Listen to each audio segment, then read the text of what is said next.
Mahigit sa pagkakataon ang nagdala sa iyo rito, siguro hindi mo ito binalak o baka may iba kang hinahanap o hinayaan mo lang na dalhin ka ng araw kung saan ka man mapunta. Pero sa gitna ng ingay ng mundo at katahimikan ng iyong kaluluwa, may isang bagay na nagtulak sa iyo para makarating dito. At hindi ito isang malamig at walang kabuluhang aksidente. Ito ay ang Diyos na naghahanap sa iyo na inaabot ang kanyang kamay sa gitna ng iyong mga gabing walang tulog. Kilala niya ang bigat ng iyong mga iniisip bago ka pa man magising. Alam niya ang mga usapang hindi mo nasimulan, ang mga luhang hindi mo pinakawalan, at ang mga tanong na hindi mo pa kayang sabihin, at gayon pa man, narito ka. At narito rin siya, kung nagising ka ngayong araw na mabigat ang iyong puso, na parang bawat tibok ay may dalang bulong ng pagod, pakinggan mo ito ng mabuti. Ang sandaling ito ay isang kanlungan na inihanda para sa iyo. Hindi mo kailangang magmadali, hindi mo kailangang patunayan ang anuman, at hindi mo kailangang ipaliwanag ang iyong sakit. Huminga ka lang. Damhin mo kung paano pumapasok at lumalabas ang hangin sa iyong mga baga, dahan-dahan at malalim. Ang bawat paglanghap ay isang pagkakataon upang hayaan ang kapayapaan ng Diyos na makapasok sa mga lugar na maging ikaw ay hindi mo naabot. Ngayong araw, nais ng Panginoon na magpahinga ka sa kanyang kapayapaan kahit na ang mga sitwasyon sa iyong paligid ay hindi agad nagbabago. Hindi ito isang kapayapaan na hiniram o marupok. Ito ay kapayapaan na nananatili, na pumapalibot sa iyo at sumusuporta sa bigat ng iyong kaluluwa nang hindi nababali. Ang talata na gumagabay sa atin ngayon ay nagsasabing, iingatan mo sa ganap na kapayapaan ang taong ang isipan ay nananatili sa iyo, sapagkat nagtiwala siya sa iyo. Isaiah 26:3. Hindi lang ito isang lumang parirala na nakasulat sa balat ng hayop. Ito ay isang susi na nagbubukas ng isang sagradong espasyo sa loob mo. Isang lugar kung saan hindi nakakapasok ang mga bagyo, kung saan ang mga boses na gumugulo sa iyong isipan ay nagiging malalayong bulong. Ang talatang ito ay isang pangako at tulad ng lahat ng pangako ng Diyos, ito ay buhay ngayon, dito para sa iyo. Nais kong pakinggan mo ang panalangin na ito, na parang sumisilong ka sa ilalim ng bubong sa gitna ng bagyo. Hindi mahalaga kung gaano kalakas ang ulan, kung gaano karaming kidlat ang nagpapaliwanag sa langit, kung gaano kalakas ang hangin na nagpapagalaw sa bawat sulok. Bukas ang kanlungan ng Diyos para sa iyo ngayon. At dito, sa ilalim ng kanlungan na ito, walang pagmamadali. Dito lumuluwang ang oras, bumabagal ang paghinga at natatagpuan ng puso ang natural nitong ritmo. Dito, maaari mong bitawan ang bigat na hindi mo alam kung paano ipaliwanag. Dito, maaari kang manatili hanggat kailangan mo dahil hindi ka isang pansamantalang bisita. Ikaw ay isang anak at ang tahanan na ito ay palagi nang magiging sa iyo. Sa simula pa lang, hindi ko hinihiling na intindihin mo ang lahat. Hinihiling ko lang na manatili ka. Hayaan mo ang iyong sarili na magkaroon ng ilang minuto upang maging kasalukuyan. Ipikit mo ang iyong mga mata kung gusto mo. Damhin mo ang pagdampi ng iyong mga kamay sa iyong kandungan. Pakinggan mo ang tahimik na tibok ng iyong pananampalataya kahit na tingin mo ay maliit ito. Dahil kahit maliit ito, sapat na ito para buuin ng Diyos ang isang kapayapaan na walang sino man ang makakaagaw sa iyo. At habang nananatili ka rito, hayaan mo ang mga salitang ito na pumasok hindi lang sa iyong isipan, kundi pati na rin sa iyong puso, tulad ng tubig na nagdidilig sa uhaw na lupa. Ngayon, wala ka rito nang hindi sinasadya. Ngayon, nasa eksaktong lugar ka kung saan nais ng Diyos na hanapin ka. Minsan, sumisikat ang araw bago pa man magkaroon ng lakas ang iyong kalooban. Dinidilat mo ang iyong mga mata at bago mo pa man igalaw ang iyong katawan, nararamdaman mo na ang hindi nakikitang bigat ng naghihintay sa iyo. Ito ay mga kaisipang dumarating ng walang paalam, mga bayarin na tila imposible bayaran, mga usapang nakabinbin na ilang araw nang nasa iyong lalamunan, mga takot na hindi nagpapahinga kahit sa gabi. Hindi lang ito pisikal na pagod, ito ay pagod na tumatagos sa kaibuturan sa lugar kung saan ang pag-asa at takot ay tahimik na naglalaban. Ang Isaiah 26:3 ay hindi nangangako na mawawala ang mga problema. Hindi ito nagsasabing magiging madali ang daan o na laging kalmado ang dagat. Ang ipinapangako nito ay isang bagay na mas malalim, kapayapaan sa gitna ng bagyo. Isang kapayapaan na hindi nakasalalay sa kung ano ang nangyayari sa labas, kundi sa kung saan mo pipiliing ituon ang iyong paningin. Ngayon, may pagkakataon kang simulan ang araw sa pamamagitan ng pagbibigay ng iyong unang mga kaisipan sa Diyos bago sa iyong mga alalahanin. Hindi dahil maliit ang mga problema, kundi dahil mas malaki ang kanyang presensya kaysa sa lahat ng mga ito. Isipin mo sandali ang isang mandaragat sa gitna ng isang bagyo. Madilim ang langit, malakas ang hampas ng alon at ang hangin ay parang gustong agawin ang timon sa kanyang mga kamay. Gayunpaman, nakatuon ang kanyang tingin sa isang punto, isang parola sa malayo. Ang parola na iyon ay hindi nagpapatahimik sa dagat, ngunit pinapaalala nito sa kanya kung nasaan ang baybayin, ginagabayan siya at binibigyan siya ng direksyon.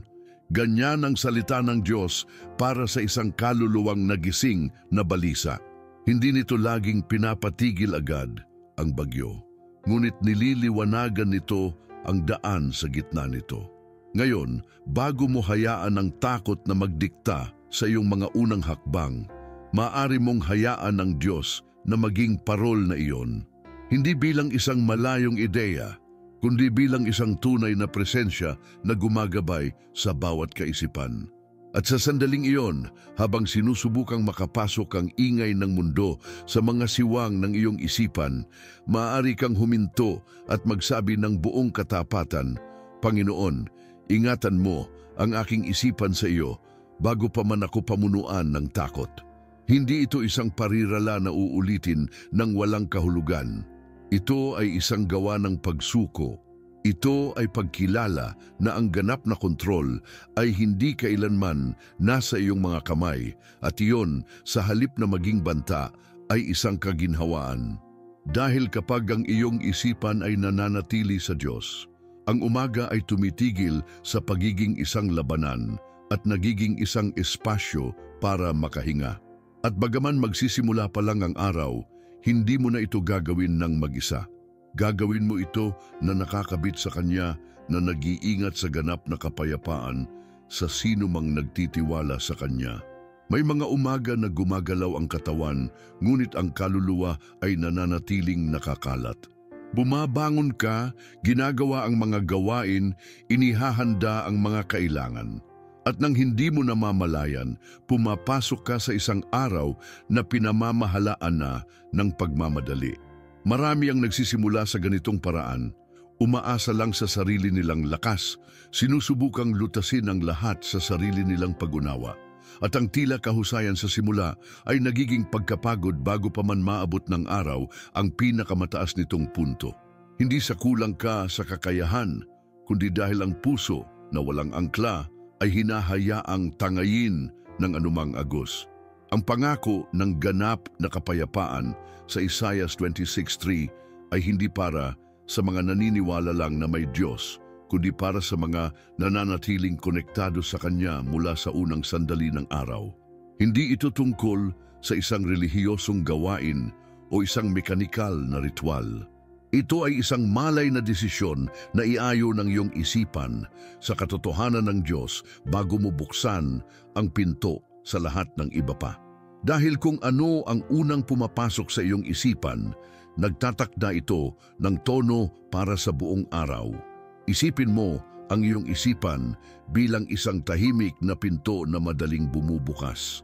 Ang bawat kaisipan na lumilitaw sa umaga ay isang bisita na kumakatok.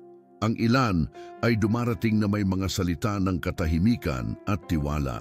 Ang iba ay nagdadala ng pagkabalisa, takot at pag-aalala. Nang walang angkla, bukas ang pinto sa sinuman. Ngunit kapag ang iyong unang kaisipan ay ang Diyos, kapag ang iyong puso ay kumakapit sa Kanyang salita, hindi lahat ng boses ay makakapasok. Parang may isang di nakikitang bantay ang pinto na nagsasala kung ano ang nakakabuti at tumatanggi sa kung ano ang nakakasira. Ang pag-angkla ng puso ay higit pa sa isang makatawag pansin na imahe. Ito ay isang gawi para sa espiritual at emosyonal na kaligtasan. Ito ay pagpako ng iyong isipan sa isang katotohanan na hindi nagbabago kahit na ang lahat sa paligid mo ay nagbabago.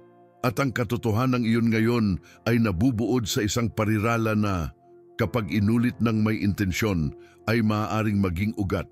Iingatan mo sa ganap na kapayapaan ang taong ang isipan ay nananatili sa iyo sapagkat nagtiwala siya sa iyo. Kapag binibigkas mo ang mga salitang ito, hindi ka lang nagpapaalala sa isipan. Inaayon mo ang iyong puso sa tibok ng langit. At sa pag-aayon na iyon, nawawalan ng lakas ang pagmamadali, humihina ang pagkabalisa, at nagsisimulang kumalat ang katahimikan tulad ng ilaw na tumatagos sa isang madilim na silid. Ganyan nagsisimula ang isang naiibang araw. Hindi dahil perpekto ang mga sitwasyon, kundi dahil ang iyong puso ay nakaangkla na sa Kanya na hindi kailanman gumagalaw. May mga araw na ang salitang kapayapaan ay tila malayo, halos hindi totoo. Hindi mahalaga kung gaano ka katagal matulog, ang pisikal na pahinga ay hindi sapat upang patahimikin ang sakit na nasa loob. Ito ay mga sugat na hindi nakikita sa panlabas, ngunit mas mabigat kaysa sa anumang nakikitang pasanin. Mga lumang sugat na minsan ay nagbubukas ng walang halatang dahilan at ang iba naman ay hindi kailanman ganap na nagsara. Sa mga sandaling yon, ang ideya ng pamumuhay ng may katahimikan ay tila isang luho na nakalaan para sa iba.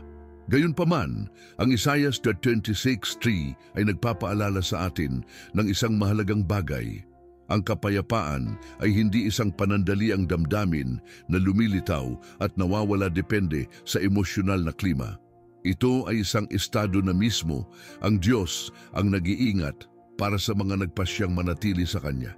Ito ay isang kayamanan na hindi kinakalawang sa paglipas ng panahon, na hindi nakasalalay sa panlabas na katatagan, kundi sa isang malalim na koneksyon sa pinagmulan na sumusuporta sa lahat.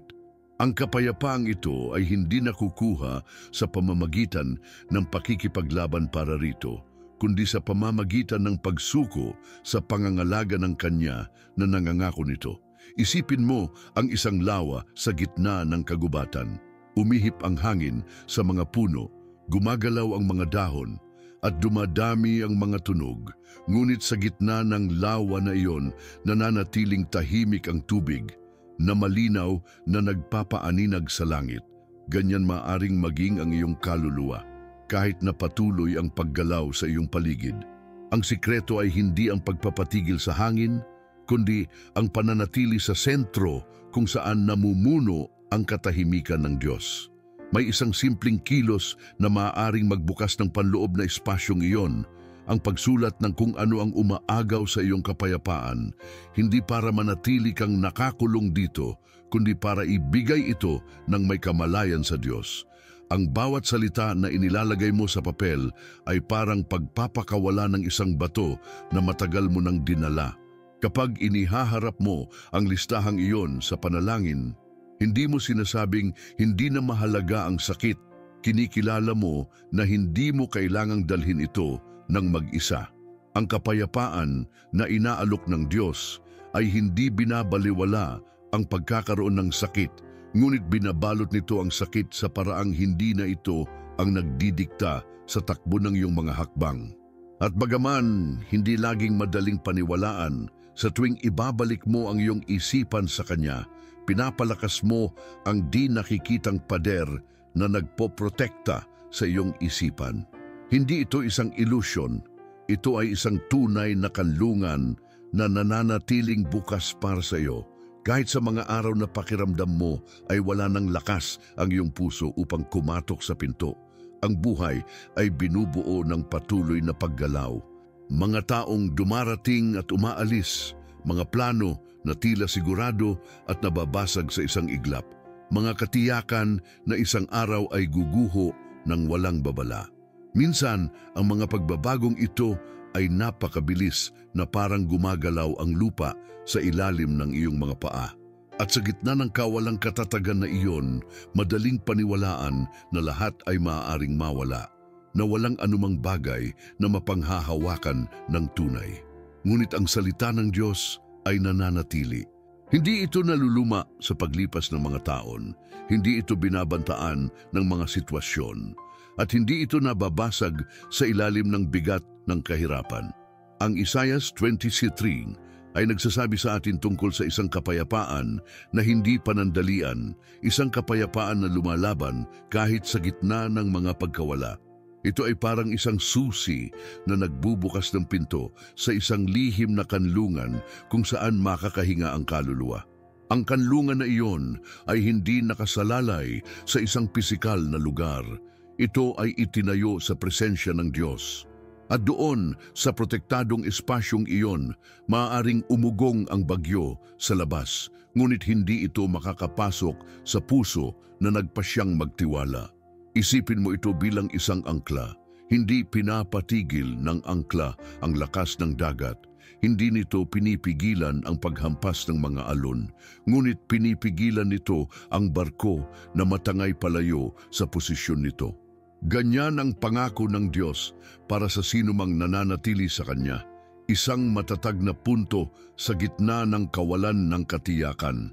Kapag sinubukan kang tangayin ng pagkabalisa, ang salitang iingatan mo sa ganap na kapayapaan ay nagiging matatag na bigat na nagpapanatili sa iyong buhay na nakakabit sa walang hanggan. Ang pagsasaulo ng katotohanan ito ay higit pa sa isang mental na pagsasanay. Ito ay pagdadala ng isang buhay na paalala. Sa sandaling maramdaman mo na sorpresahin ka ng pagkabalisa, ang pagpayag sa mga salitang iyon na dumaan sa iyong isipan at espiritu ay maaaring magbago ng direksyon ng iyong araw. Hindi dahil nawawala ang mga alon, kundi dahil ang iyong tingin ay hindi na nakatuon sa mga ito at nakasentro na sa katapatan ng Diyos. Ang pangako ay nananatiling matatag kahit na magbago ang mga panahon, kahit na ang sumusuporta sa iyo ngayon ay tila guguho, hindi gumagalaw ang Diyos. At kung siya ay hindi gumagalaw, ang kapayapaan na nag-iingat sa iyong isipan ay hindi rin. Ito ang katiyakan na nagpapalit ng takot sa kapahingahan at ng kawalan ng katiyakan sa tiwala. Isang katiyakan na hindi nakasalalay sa kung ano ang nawawala o nakukuha mo, kundi sa Kanya na laging nananatili. Ang bawat pagsikat ng araw ay hindi lang nagmamarka ng simula ng isang bagong araw. Nagbubukas din ito ng isang tahimik na labanan. Bago mo pa man bigkasin ang iyong unang salita, bago mo pa man maramdaman ang bigat ng iyong mga paa sa sahig, tumatanggap na ang iyong isipan ng mga mensahe. Ang ilan ay mga alaala mula sa nakaraang araw. Ang iba ay mga takot tungkol sa kung ano ang darating. At ang iba pa ay mga bulong na sumusubok na magtanim ng ideya na hindi mo kayang harapin ang naghihintay sa iyo. Ito ay isang di nakikitang labanan, ngunit napakatotoo. Alam ng kalaban na kung magagawa niyang agawin ang iyong kapayapaan sa pagising mo, maaari niyang baguhin ang takbo ng buong araw mo. Hindi niya kailangan ng isang malaking pangyayari para gawin ito. Sapat na ang magtanim ng isang pagdududa, isang kaisipan na magpapahina sa iyong tiwala. At kung ang kaisipang iyon ay mananatili, magsisimula itong lumaki hanggang sa sakupin nito ang buong espasyo. Kaya naman, ang Isaias 26:13 ay higit pa sa isang nakakaaliw na talata. Ito ay isang kalasag para sa isipan. Ang pangako nito ay kumikilos bilang isang filter na humaharang sa mga kasinungalingan bago pa man maging katotohanan ang mga ito para sa iyo. Ang pagkilala sa kaisipan na nagpapabalisa ay ang unang hakbang. Hindi para bigyan ito ng kapangyarihan, kundi para ilabas ito sa liwanag at harapin ito gamit ang salita. Ang pagsagot sa pamamagitan ng talata ay parang pagtataas ng isang bandera sa teritoryo ng iyong isipan at pagdeklara na hindi ito pagmamay-ari ng pagkabalisa o takot, kundi ng Diyos. At ang paghinga, pagpapakawala at pagpapahintulot sa pariralang iyon na manatili sa iyong kalooban ay pagpayag sa kalasag ng kapayapaan na gampanan ng kanyang tungkulin. Isipin ang imahe ng isang napaderang lungsod. Ang mga pintuan ay hindi bukas sa sinuman. May mga bantay na nagbabantay na sumusuri kung sino ang pumapasok. Kapag ibinigay mo sa Diyos ang susi ng iyong isipan, siya ang nagiging tapat na bantay na iyon. Walang pumapasok nang hindi dumadaan sa kanyang pag-unawa. Walang nananatili nang hindi pinapayagan ng kanyang kapayapaan. At kapag siya ang nagbabantay sa pasukan, hindi mahalaga kung gaano karaming beses kumatok ang mga pinto mula sa labas. Nananatiling ligtas ang iyong kalooban. Ang bawat umaga ay isang pagkakataon upang magpasya kung sino ang uupo sa pangunahing pwesto sa iyong isipan. Ang labanan ay totoo, ngunit ang tagumpay ay totoo rin. At ito ay nakakamit kapag hinayaan mo ang kapayapaan ng Diyos na maging unang bisita ng araw, ang nagtatakda ng tono at direksyon ng lahat ng darating pagkatapos. Ang takot ay may banayad na paraan ng pagpasok.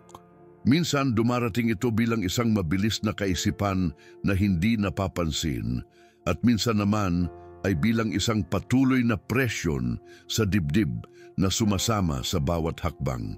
Hindi ito laging nagpapakita ng may sigaw. Madalas ito ay isang bulong na nagsasabing may mangyayaring masama o na hindi mo kayang harapin ang darating. At habang mas pinakikinggan mo ito, mas nakakakuha ito ng espasyo sa loob mo. Hindi natatalo ang takot sa pamamagitan ng pagbaliwala dito o pakikipaglaban dito gamit ang parehong sandata na ginagamit nito. Ang takot ay natutunaw kapag ito ay pinalitan ng isang bagay na mas malakas, mas malalim, mas totoo, ang presensya ng Diyos. Ang Isaias 26:3 ay isang deklarasyon ng tiwala na bumabasag sa siklo ng pag-aalala. Kapag ang iyong mga kaisipan ay nananatili sa Kanya, walang espasyo para mamuno ang boses ng takot. Ang kapayapaan na ipinangako ng Diyos ay hindi isang opsyonal na karagdagan, ito ay isang harang na hindi kayang tawirin ng takot. Ang pagbabago ng takot sa pagsamba ay pagpili kung kanino mo ibibigay ang iyong atensyon. Ang bawat malalim na paghinga ay maaring maging isang gawa ng pananampalataya. Habang ikaw ay lumalanghap, pinapayagan mong pumasok ang katotohanan ng Diyos. Habang ikaw ay humihinga palabas, pinapakawalan mo ang kasinungalingan na sumusubok na bitag ka. Sa pagbulong mo ng nagtiwala ako sa iyo, hindi ka lang nagbibigkas ng mga salita, inire-reorient mo ang sentro ng iyong buhay patungo sa Kanya na hindi kailanman nabibigo. Ito ay parang insenso na tahimik na umaakyat at pinupuno ang hangin ng isang amoy na nagpapalayas sa lahat ng dating sumasakop dito. Sa gayon, ang bawat salita ng pananampalataya ay nagbabago ng nasa loob mo. Hindi ito tungkol sa pagtanggi sa iyong nararamdaman, kundi sa pagpapaalala sa iyong sarili na hindi ka nag-iisa dito. Ang pagsamba, kahit sa gitna ng takot, ay isang wika na nauunawaan at sinasagot ng langit. Kapag sinubukan ng takot na isara ang iyong paningin, tumingala ka sa Kanya na hindi nagbabago. Gawing pagkakataon ang bawat kaisipan na dati ay nagpapalakas sa pagkabalisa upang sumamba. At sa pagsamba na iyon, nawawalan ng lakas ang takot dahil ang puso na umaawit at nagtitiwala ay hindi na nakakulong sa kadiliman, kundi nananahan sa liwanag ng presensya ng Diyos. May mga pagkawala na nagmamarka ng isang bago at isang matapos. Hindi lang dahil sa pisikal na pagkawala ng isang tao na wala na, kundi dahil sa pakiramdam na may isang bagay sa loob mo na nasira ng hindi na may babalik. Ang pagluluksa ay hindi isang tuwid o maikling daan. Ito ay isang paglalakbay ng mahabang araw at mas tahimik pang gabi. At gayon paman, sa gitna ng tigang na teritoryo na iyon, may mga nakakatuklas ng isang kapayapaan na hindi nila alam na umiiral. Isang babae, matapos mawala ang kanyang asawa, ay naharap sa isang kawalan na hindi kayang punan ng anumang salita. Sa loob ng ilang linggo, ang pagbangon tuwing umaga ay parang isang labanan na talo na bago pa man magsimula. Ngunit isang araw, sa gitna ng kanyang mga luha, naalala niya ang mga salita ng Isaias 26:3. Hindi niya ito binasa bilang isang simpleng talata, kundi bilang isang personal na pangako. Iingatan mo sa ganap na kapayapaan ang taong ang isipan ay nananatili sa iyo, sapagkat nagtiwala siya sa iyo. At sa sandaling iyon, naunawaan niya na ang kapayapaan ay hindi ang paglimot sa sakit, kundi ang pagkatuto na lakarin ito habang hawak ang kamay ng Diyos. Sa paglipas ng panahon, ang kanyang panalangin ay hindi na naging isang biglaang gawain at naging kanyang paghinga. Hindi ito laging naririnig o laging puno ng mga salita. Madalas ito ay isang sadyang katahimikan lamang, isang pananatili sa presensya ng Diyos nang hindi humihingi ng mga paliwanag. Ang pagiging matatag na iyon ay parang isang ilog na patuloy sa daloy kahit pagkatapos ng bagyo, na nagdadala ng buhay at katahimikan sa lahat ng dinadaanan nito. Ang kapayapaan na natagpuan niya ay hindi nagbago sa mga sitwasyon, ngunit binago nito ang kanyang paraan ng pamumuhay sa mga ito. Pinayagan siya nitong ngumiti ng walang sala, alalahanin ng hindi guguho, at sumulong ng hindi nararamdaman na pinagtataksilan niya ang alaala ng mahal niya. Natuklasan niya na ang pangako ng Diyos ay hindi isang pansamantalang kanlungan, kundi isang ligtas na lugar kung saan mas malalim na bumabaon ang pananampalataya habang mas lumalakas ang ihip ng hangin. At sa gayon, ang kanyang buhay ay naging isang tahimik na patutuo na ang kapayapaan ay hindi isang malayong layunin, kundi isang kasalukuyang regalo para sa mga nagpasyang magtiwala, kahit na may sugat ang puso. Dahil kapag ang iyong isipan ay nananatili sa Diyos, kahit sa pinakamadilim na araw, iniingatan niya ang iyong kaluluwa ng may kapayapaan na hindi maipaliwanag, ngunit maaaring maranasan. Ang kapayapaan na ipinangako ng Diyos ay hindi marupok o nababasag sa unang suntok ng buhay. Hindi ito isang panandaliang damdamin na nakasalalay sa kung lumalabas ang mga bagay tulad ng inaasahan mo. Ito ay isang di nakikitang pader, matatag at tahimik na pumapalibot sa iyong puso at nagpoprotekta sa iyong isipan kahit na ang lahat sa paligid ay tila gumagalaw. Ang kapayapaan na iyon ay hindi nakikipag-usap sa takot o hinahayaang agawin ng mga boses ng pagdududa. Nananatili ito dahil ito ay nakaangkla sa kanya na hindi nagbabago. Ngayong umaga, inaanyayahan ka ng Diyos sa isang simple at malalim na gawain. Hayaan ang kanyang salita na maging bantay ng iyong mga kaisipan, hindi para balewalain ang katotohanan, kundi para harapin ito mula sa isang naiibang lugar, mula sa katiyakan na hindi ka nag-iisa. Nang isulat ni Isaias na ang Panginoon ay nag-iingat sa ganap na kapayapaan sa sinumang nananatili sa Kanya, hindi siya naglalarawan ng isang hindi maabot na ideal. Inihahayag niya ang isang espiritual na sikreto na maaari nating lahat na maabot. Hindi aksidente na narinig mo ang mensaheng ito ngayon. Baka dumating ka na naghahanap ng pahinga at nakatagpo ng sagot. Marahil ang narinig mo ay hindi nalutas ang lahat ng iyong mga problema, ngunit ipinaalala nito sa iyo na posible ang kapayapaan bago pa man matapos ang bagyo. Ang nararamdaman mo ngayon ay hindi isang hiwalay na sandali.